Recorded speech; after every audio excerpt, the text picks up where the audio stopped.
Hello বন্ধুরা, 12 মিশালি YouTube চ্যানেলে দেখছেন।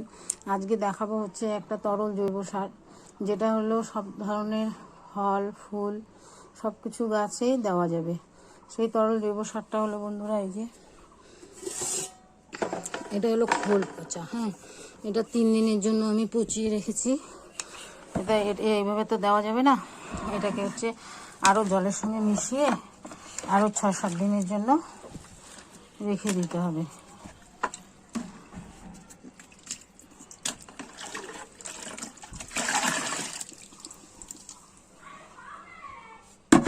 দিয়ে একটা ঢাকনা চাপা দিয়ে রাখতে হবে বন্ধুরা। ঢাকনা চাপা দিয়ে যদি না রাখা যায় তাহলে পরে এটা হলো গন্ধ বেরোবে। এটার ভীষণ উগ্র একটা গন্ধ, পচা পচা গন্ধ। সেই গন্ধটা অনেকে সহ্য করতে পারে না। এই জন্য সারটা দিতে গেলে ঠিক সন্ধ্যা মানে বিকালের দিকে দিতে হবে, আর খুব ভোরবেলায় দেওয়া যায়। এই তরল জৈব সারটা সমস্ত ধরনের গাছে ইউজ করুন বন্ধুরা, খুব উপকার।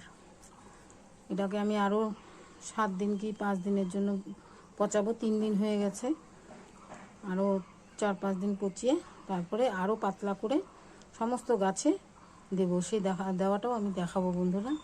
এখন এটা হচ্ছে যে কীভাবে পচাতে হয়।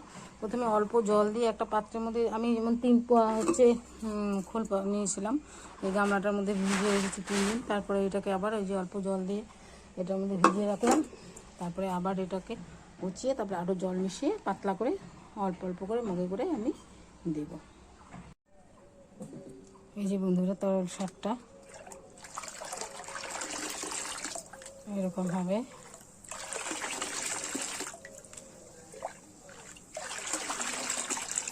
কেউ যদি মনে করেন যে আর একটু পাতলা করে নেব, আমি এই যে এই মগে করে 1 মগ করে দেবো।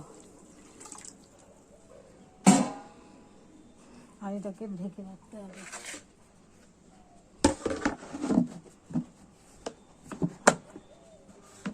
ছামায় রেখে দিলে ভালো হয়।